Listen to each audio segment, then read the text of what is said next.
discuss this theorem. In this theorem, we have if and only if condition. That means the proof of this theorem has two parts. We will assume first part, we will prove second. After that, we will assume second and we will prove first part. So let us start to solve this theorem. Okay. See what we have. Let XD be a matrix space. I will write. We have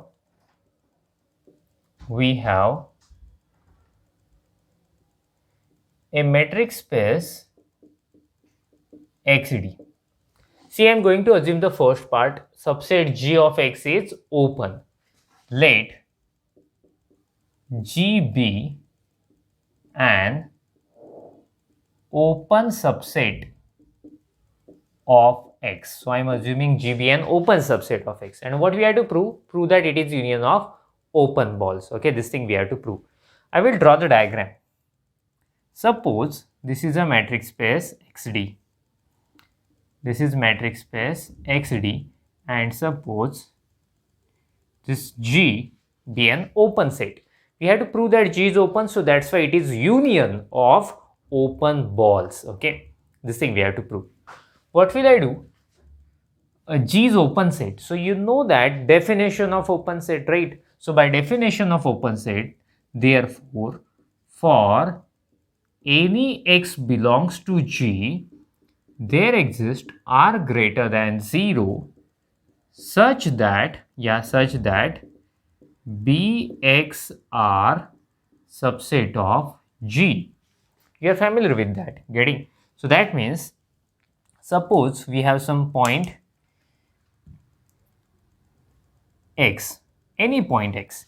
So there exists some R. I will write, instead of R, I will write Rx. That means radius depends on X. No, so there exists some radius Rx such that if you draw a ball around X with radius Rx, then that ball will lie inside G. Right? And this is true for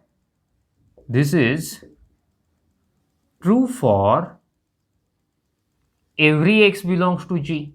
Getting? That means this is true for each X. If you select this point X, then also you can find a ball around it. If you consider this point X, then again we will have ball around it which lies entirely inside G. If you consider this X, then also we have ball, this X, ball, this X, ball, this X, ball.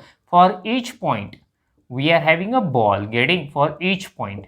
So see, so in this way, for each point, and that open ball will 100% lie inside a set. They can overlap, no problem, but definitely for each point, for each and every point, we have an open ball which lies inside this.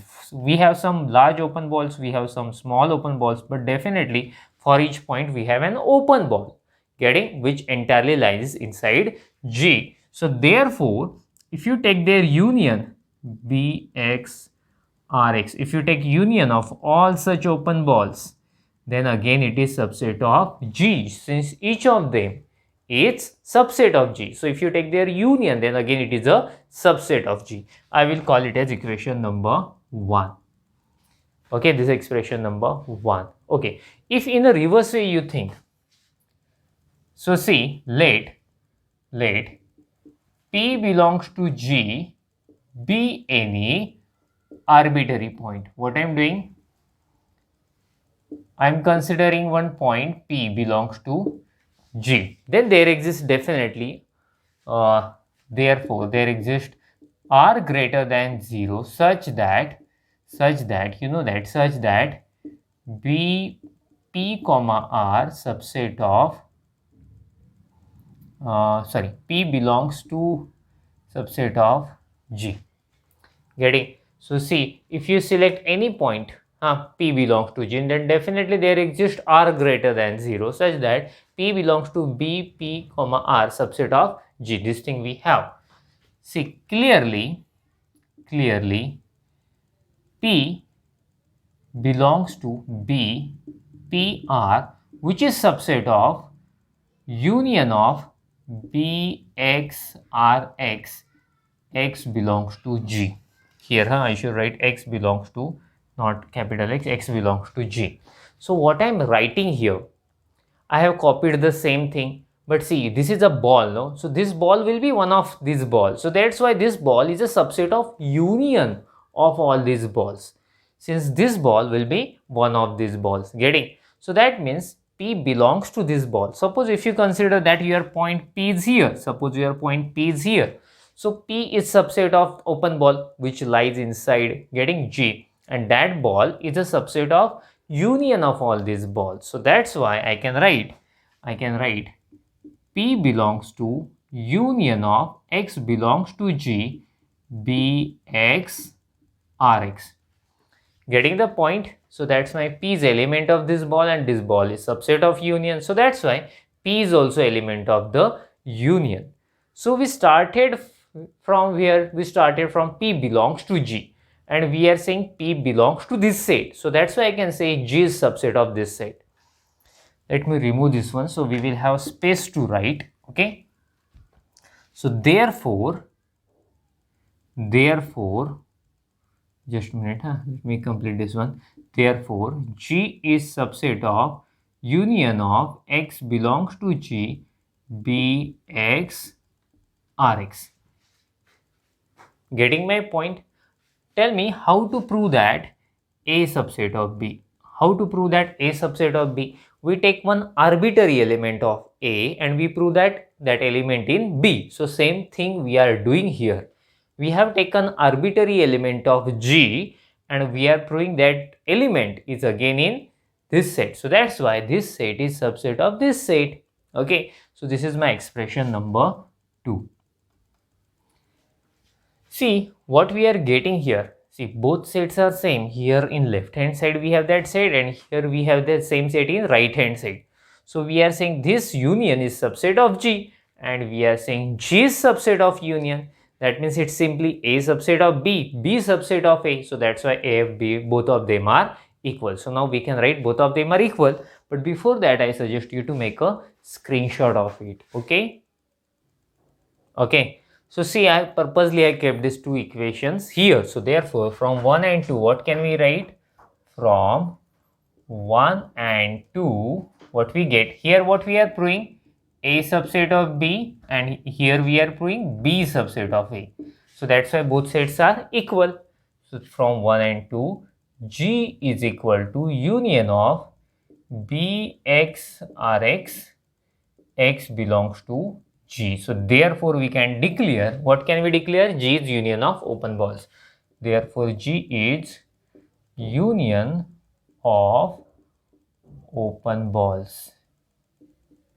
Okay, in this way we prove. So let us go for converse part. Let me remove this one. It is not required now.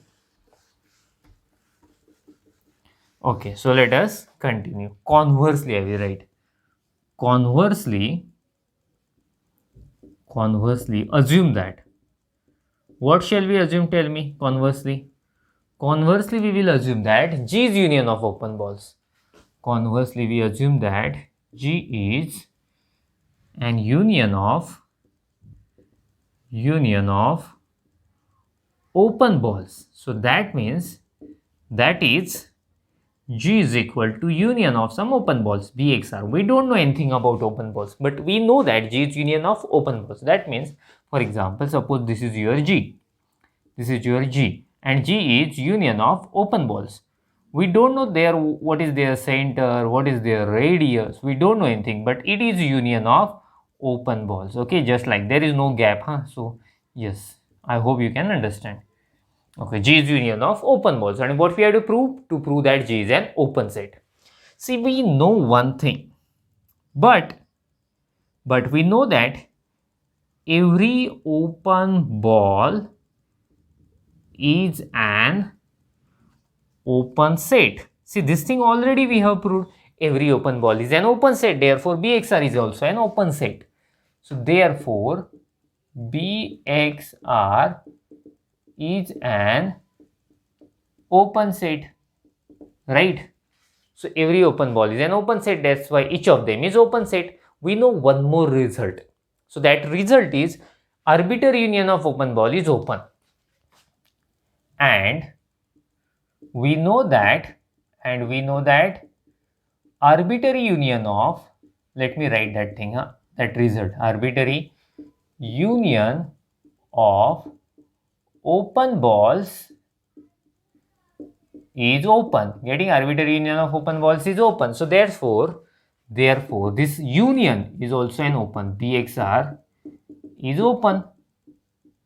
Getting now what I'm saying? I'm saying every open ball is open. That's why each of them is open. And we know the result, arbitrary union. If you take their union, then also it is an open.